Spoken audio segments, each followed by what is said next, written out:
Great. Thanks for joining us at the Pub Health AI Collaborative Network this week. I'm Andrea King, and I'm joined by my colleague Michael Ellsworth from Washington Department of Health. Mike's our Federal and Regulatory Affairs Director, so he leads our agency's federal strategy, advocates for public health priorities with Washington's congressional delegation, and oversees regulatory work and serves as our liaison to the State Board of Health. Mike's trained as a lawyer, and he's been with the health department for over 18 years. So he's quite the expert in all things Washington policy. And we've been working together on a ChatGPT enterprise pilot. So we're going to share some of the results of that and how it's gone with our policy exploration and how we're using that for policy analysis. Let me get my presentation up and then we will kick it off.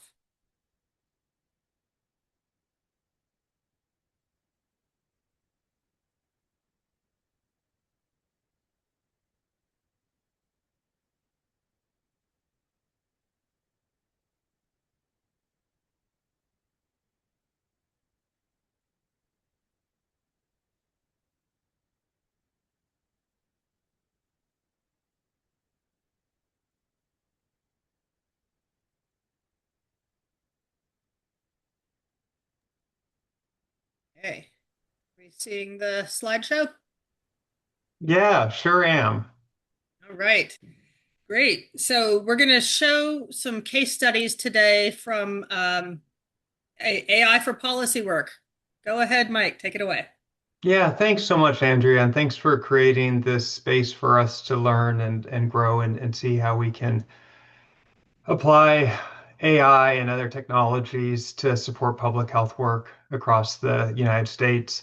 Mike Ellsworth, he, him pronouns. I am a middle-aged white guy with brown hair and beard and freckles, and you may hear dogs in the background. I've got Rosie and Lily here, who are my co-pilots, and sometimes they get yippy. I thought, I just want to invite, my wife's in DC right now at a conference, and, it's always fun to share with people. And one of the things she picked up while she was there is asking her chat GPT that prompt there, make me a character based on what you know about me, and then asking for an image. And she shared the character traits, and they were so good. And the picture was fun. And so I have a work and a home one, but that was the picture from the work prompt. But if you get a chance while you're listening into this chat and want to cut and paste because you can't um, put in something where you add something into the chat, but you can cut and paste that little plus and square button. I'd invite you to do that as well and see what it tells you. Next slide, please.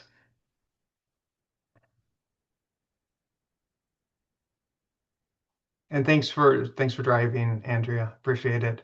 As Andrea mentioned, I do policy. I've been doing it for a long time, and one of the things that helps me understand emerging issues or kind of really dive into something is by reading books. And so I try to be a voracious reader. When it was the opioid epidemic, it was reading Dreamland and other books by Sam Quinones. And one of the authors that I've always learned a lot from was Yuval Noah Harari. And the first book I read by him was Sapiens, which really made me think about human history differently. And then a couple of years ago, he came out with a book called 21 Lessons for the 21st Century that gives my spine tingles just mentioning it because a lot of the themes that he was talking about seem very far in the future, and yet I feel as if we're seeing them every day. Including nations becoming more tribal as we're dealing with very global issues, as well as the emergence of AI, robotics, what does that mean for work and other issues. So it was a really powerful book. And when this book Nexus came out in the fall of 2024, I picked it up and I read it. And I'm going to be honest, some of the themes were very kind of academic to me, and others made more sense with practical application about how the societal frameworks and the language and all the systems that we've created with words, how genetic AI taking all that information in would create some very serious consequences and kind of a race between nations around bringing AI into this world. It still seemed far in the future. And then 2025 happened, and we're going to get into that in the next slide. But I was aware of AI. I was kind of keeping an eye out for articles. And I remember last summer seeing when ChatGPT announced that it could do work at the level of a PhD. And I questioned that. I had had people talking to me at national conferences about AI over the last couple of years, and whenever I dabbled in it, I couldn't get the results I was looking for, and I wasn't that impressed, and I didn't see kind of a use case for changing the way I operate work. Um, but then I was still interested in AI, and I stumbled upon this book by Mustafa Soliman, which really blew my mind and was very practical. And there were four big themes in there, and he was talking about how there are four big technologies that are going to be coming into this world right now, and one is AI, and one is synthetic biology, and one is robotics, and one is quantum computing. And the next 30 years are going to change very, very rapidly. And so this is kind of some of the big themes that I've been thinking about and using to understand the rapidly changing world. Next slide, please. As Andrea mentioned, I've been working at the Department of Health for 18 years. I was in this role doing federal and regulatory work during the Trump administration 1.0, and then during the Biden administration, and then during the second Trump administration. And I mention that because during the first Trump administration, it took 18 months to get going, to get the policies going. And even then, it didn't go that fast. And one of the things that caught me off guard was the speed of change. In the first year, there were more executive orders published than I believe most presidencies do in 4 years. And there was the flood the zone approach where a lot of policy action at once, and it was hard to process the themes. And it's only looking back when I was preparing for this presentation where some things really stood out to me. There were these signals. There were signals around this administration was going to fully utilize artificial intelligence. I didn't know what that meant at the time. And then you had the Department of Government Efficiency come in, and you started in Wired and other magazines getting reports about how artificial intelligence was being used to screen lots of information and aggregate it. And I still was trying to understand what all of that meant. And then last summer, at the same time as ChatGPT was announcing that the new version was going to create PhD work, was a report where there were citations that were hallucinations, and there were these signals last spring where it really felt like AI was writing letters, and all this rapid change was happening, but it wasn't quite up to the professional level. Um, and then one other piece in retrospect that really stands out to me was the reorganization announcement at Health and Human Services, where policy, communications, information technology, HR, everything was centralized. And at the time when I saw that announcement, I really wondered how HHS would be able to function. I mean, the operating divisions had so much expertise. How could you get out the work, especially given the first time around? It didn't, sometimes it seemed a little slow as far as policy change goes.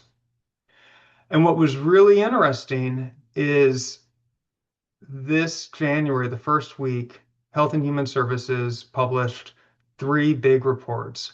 One was changing around vaccines for children. One was around the food guidelines, dietary guidelines. And another was the Administration for Strategic Preparedness and Response and a strategy plan there. And and people weren't talking about the hallucinations or the quality of the reports. They were talking about the policy. And I think we've entered a new time, especially with the AI, the announcement by HHS in December of 2025 around the AI policy, where the prompts are locked in and the work is flowing. And once I started this state enterprise exploration with Andrea, I really realized how AI can transform the way we do policy and communication. So with that, I'd like to pass the baton to Andrea.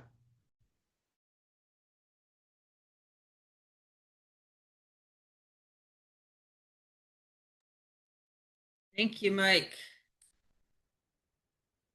So I'm going to talk a bit about the kind of disruptive innovation shaping government that um, you know, as Mike mentioned, that there's really a lot of push at the federal level to centralize things under an AI first strategy, let's say. So we've got the implementation plans that we mentioned, but we're also seeing it coming from FDA and dietary guidelines are coming through the immunization schedule. They're synthesizing research and documentation faster than we can keep up with it almost. And I think you can feel the pace hitting the news cycle. And there's a lot of implications for us as government employees at the state and local and territorial and tribal levels because things flow downhill from the federal level, and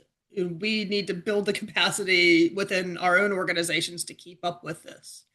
And that's the big thing. It's not just ad hoc use is not going to cut it, I think. And when we have guidance and things that require rapid updates and turnarounds and comment periods are very short.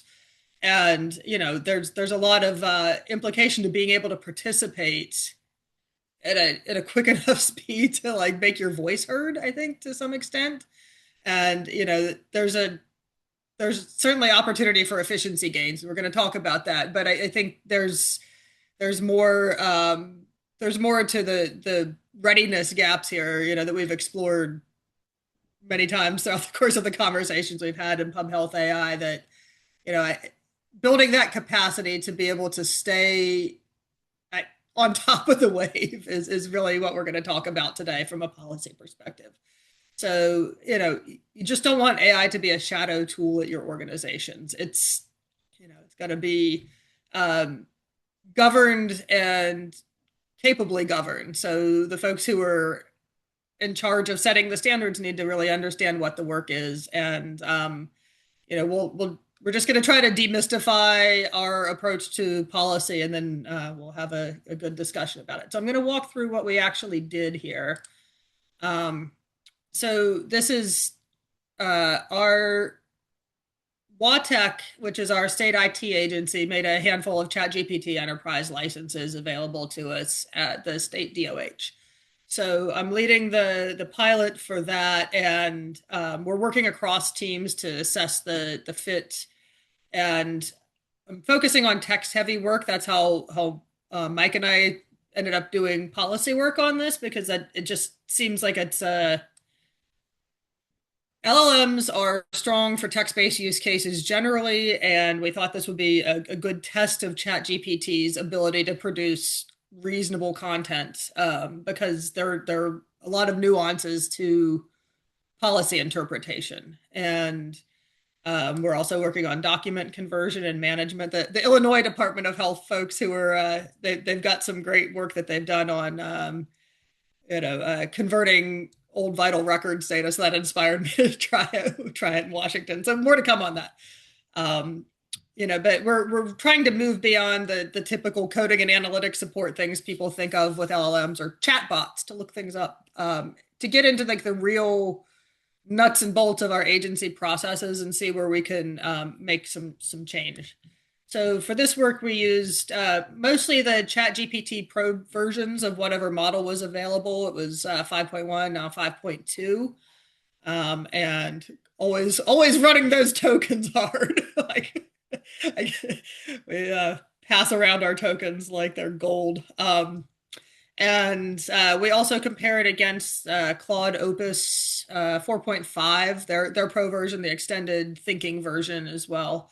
And so we really are approaching this as a pilot to test, learn, document, and decide what could actually scale for the agency. And the important thing here is that we're not trying to automate policy judgments, but we're just seeing where AI can actually accelerate the drafting and synthesis so that our humans with law degrees can look at it and decide whether it's credible rather than spending, many months putting together reports that can be done in a few minutes. So, Mike, I'll hand it back to you to talk through the policy development process. Yeah, and Andrea, I just want to acknowledge I really loved the way you said, how can we build the capacity to stay on top of the waves? I think that's just so critical right now. And, this is a project that we didn't have the capacity to do. So our agency, one of the many things that we wanted to build out is a legal manual to support public health professionals in emergency preparedness and response. And so using kind of traditional processes, I had had an attorney build out a legal manual, and the challenge is it wasn't that practical because lawyers don't know how to write for, a general audience sometimes. Sometimes they use too much legalese. Sometimes we get too academic. I have a JD and an MPA, so I've tried I'm a recovering attorney, as I sometimes say, but and so missing the mark. And so we had the legal manual, and I was doing some presentations nationally around rethinking public health law emergency response.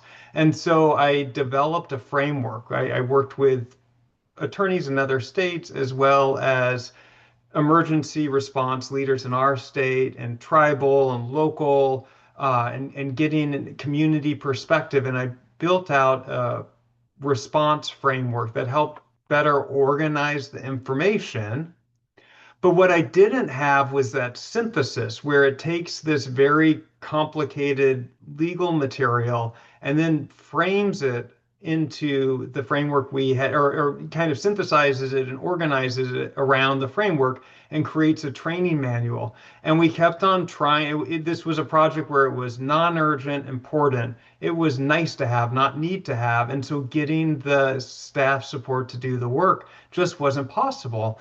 And when we got the opportunity to do this pilot, this was something that I brought up with Andrea.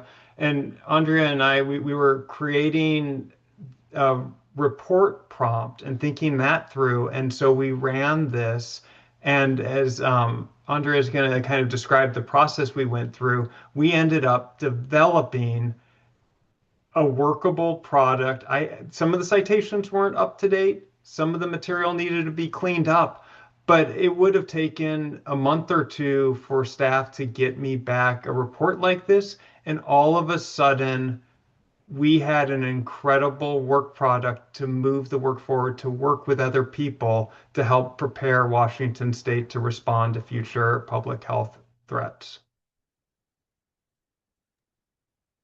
Yeah, so this is an example of the prompt of what we asked the AI to do. So the idea was to synthesize, as Mike pointed out, the original sort of legal document, which was very comprehensive but not user friendly, and the framework that was on the previous slide, which is quite high level, but it covers the important areas. But how do you make those two things like operational in a way that is going to be a good reference document for your teams that need to perform quickly in an emergency situation, right? Like the whole idea is that you pre-work it, you plan it, and then you have something that you can go to so you're not scrambling at the last minute.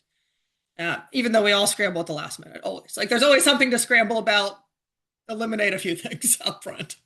And so the core lesson on this slide is that good outputs start with good inputs. We talk a lot about prompting and the importance of going into depth in your prompts, where you can't just say write a manual that puts these two documents together.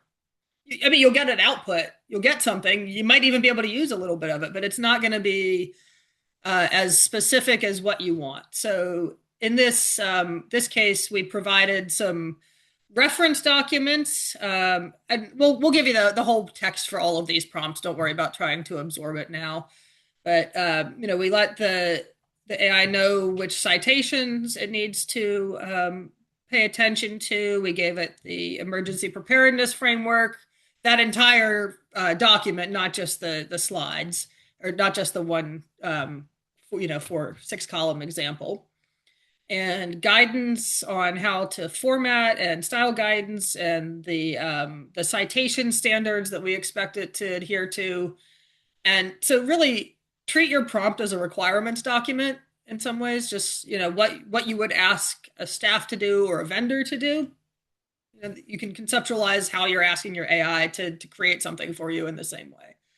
And use practical phrasing. If you're not happy with the results you're getting, really work the language that you're using to interface with the tool. And this could be something where you pass a prompt back and forth to the model. Like meta prompting is something I do a lot. It's like, this is what I'm trying to do. How do I make this prompt better? And the model will tell you what it needs to know and what wants you to include a lot of the time. And I mean, you're the source of truth for this. You know what you want, so just try to align that to how you're interfacing with it with your AI tool. And so this is an example of sort of the outputs that were delivered. So the legal manual output, it revised that into 8 chapters that had a bunch of different criteria that we'd set out, and it had certain professional elements that actually formatted it nicely. It had hyperlink citations, glossaries were there. It was in an editable Word format so that our DOH teams could then take the product and start iterating and correcting. Like, there's always correction. That's why you have to review it. You can't don't ever just launch it, right? Yeah, just straight shot is never gonna give you the results you want, at least not at this point.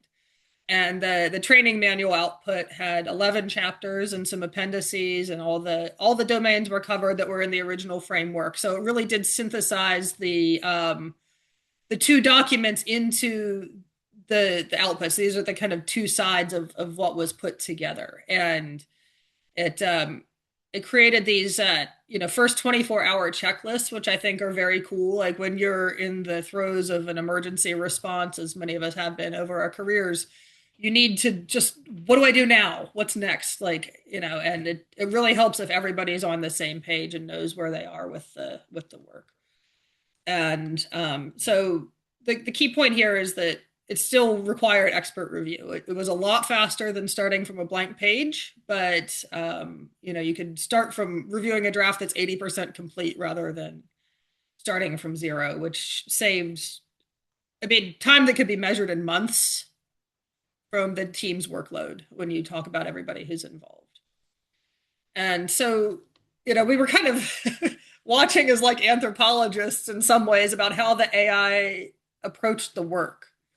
Because how you do it in your own head when you're sitting down to write, but how does the AI do these more substantive analyses? So it analyzed the sources first, and went through the requirements document and extracted the text from PDFs that we fed in. Used the web for researching gaps in its understanding, and it verified the citations.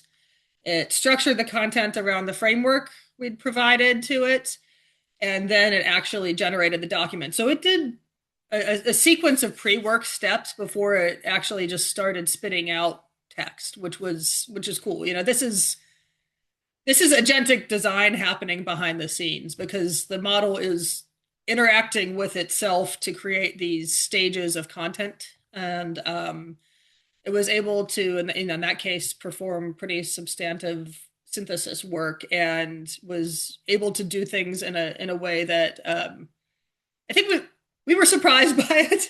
Like how it came through with careful guidance, but it didn't take us 6 weeks to get an output. And so overall, the benefits we saw were time savings, which is, that's substantial, and it allows people to redirect their time into things that are more important than, you know, rough drafting, frankly. Spending time on community engagement or working with colleagues to really like craft a good strategy for approach to like a response to a federal policy. It gives people time to use their brains for the things that matter most for the policy work that they do. And having it integrate the web searches, that's handy. You don't have to tell it to go back out, and you don't have to feed it more sources. You give it general direction, then it can work from that to fill in its knowledge, and it'll tell you what it does. There's some transparency there, or at least the appearance of transparency, but you can verify its sources. So you have to do the work to make sure it told you the truth and gave you good advice. Consistent structure. So it did a remarkably good job of holding the same structure and the same pillars of content together across phases of the document. There wasn't a lot of it didn't insert noise or alternative language to refer to the same content, and that helped with clarity. I think that's it was a pretty clear written result out of the box, which I was impressed with. And it really did give us a quality first draft for refinement and iteration rather than having to just, start from the bullet points and all the pre-work that humans have to do. It was just basically sent over to ChatGPT. And Mike, I'll let you talk through the limitations and considerations here because there's definitely a lot to think about when you're you know approaching this kind of work within your agency. Yeah, thanks so much, Andrea. And it's a great point. It created quality work product. It used terms consistently, and the plain talk and very clearly written. And so it saved tons of time. I mean, it wouldn't have happened without the assistance of AI. When we first started trying these reports, I didn't use the Research Pro model in ChatGPT. So depending on what sort of reports you're trying to run, the quality can really change depending on the model. And initially, when I didn't create a lot of citation checks and sharing the hyperlink and identifying the page number, some of the initial outputs weren't usable. I would go to the websites and I'm not sure how it put, where it found that information. And so, making sure that the information is legally accurate or just accurate at all and verifying all that's so important. And then making sure that it aligns with policy. I had it ingest a lot of documents from our agency to help understand our policies, our values, what similar work product looks like, and that helped create stronger alignment. And then also being very intentional with some of the policy and values that I want it to evaluate and produce on and respond to. Making sure that there's those citation checks and the hyperlinks and the page numbers so I can human verify that.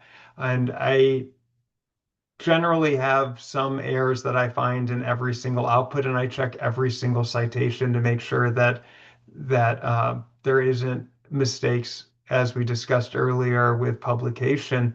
And I also, just kind of the humble side is recognizing that this emerging technology, and we don't always know the unintended consequences or how it's going to play out.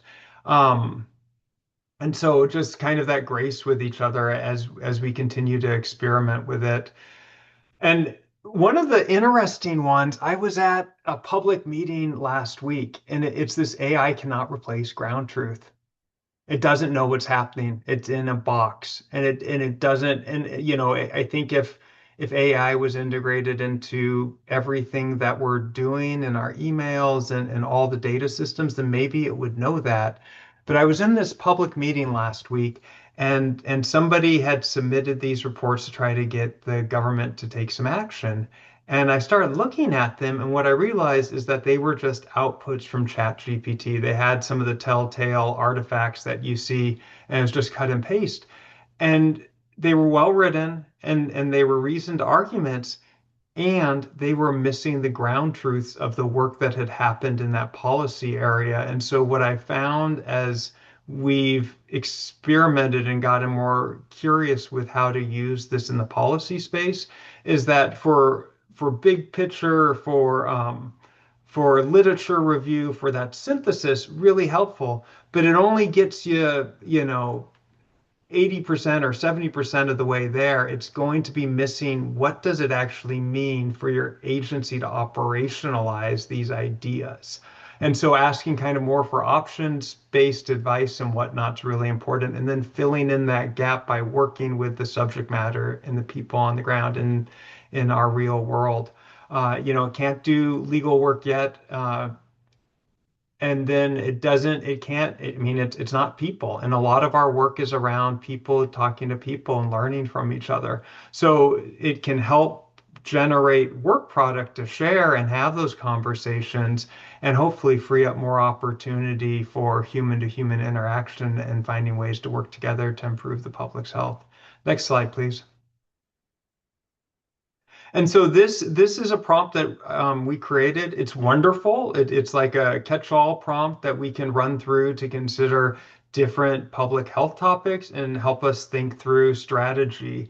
And we feel as if, you could use this for legislative reports to free up time, white papers. So instead of taking 1 year, maybe we can do them in 3 months, and we can use AI to assist with that process. Strategic planning, like let's take a deep dive in how to respond to a certain incident and policy change, and then just general policy analysis. And depending on the output you're looking for, that Research Pro and ChatGPT really makes a huge difference.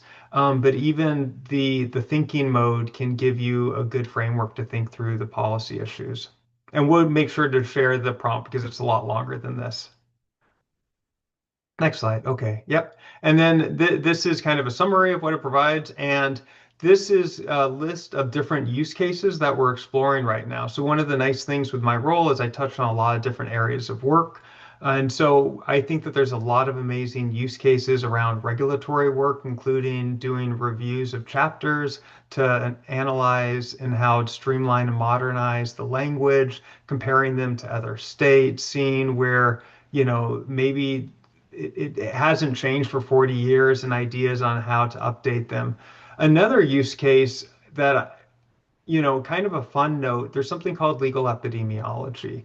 And you can go to lawatlas.com, and public health practitioners from across the country have gone through and coded law so that you could do quantitative analysis. Because the problem with law is it's all words, but if you can turn it into ones and zeros, and then you can do analysis with other health outcomes to see does the policy make a difference.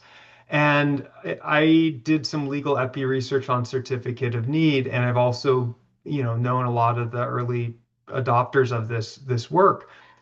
And there was some amazing legal epidemiology work that occurred related to the pandemic and the response and looking at the effectiveness of it. And there were huge, CDC gathered a lot of data around different restrictions that were put in place and then looked at the health outcomes. And they published in peer-reviewed journals some of their findings. And I cited to it in congressional testimony back in 2021. And it was funny thinking about it in retrospect because that data was gathered using early AI tools. And so maybe some of the earlier, citations in US congressional records to the use of AI in research. Uh, I think that like AI could be used to look for legal loopholes and just kind of what I find helpful is to have a sounding board to evaluate things and have somebody or something to work through problems with. And so creating a prompt to look at proposed rules to see it, like what are the loopholes here and having a consistent process. So for example, Administrative Procedures Act, you can do a quality assurance review of draft rules and documents and get really good feedback. And it's a great tool in the regulatory space. Also in communications, I write a lot of talking points for people and one pagers and different materials. And after giving it examples and asking for a master prompt and working iteratively, I've found that it helps me do a lot of different tasks that I used to have to find time to do or just didn't get to myself, including in December of 2024, I tried to get it to do a slide deck on the impacts of HR1, and it was all text, and it was it wasn't ready for prime time. And then I came back in January 2026, and this was December 2025. January 2026, they had updated the code, and all of a sudden it could create usable draft PowerPoint presentations. So all this stuff is moving really fast, and there are so many use cases in the policy and communication space. Next slide, please. And I think we've talked about this, but we need to start with clear requirements. AI can produce drafts. You need to check everything, and also, it's not a finished product. It's excellent for synthesizing large amounts of information, or even taking information that is complicated, or just repackaging information to communicate more clearly. And we need to maintain expert oversight. And so I think it's really helpful at generating content, and we need to use our cross-disciplinary teams to review it and make sure that it fits the need at the moment. Next slide, please.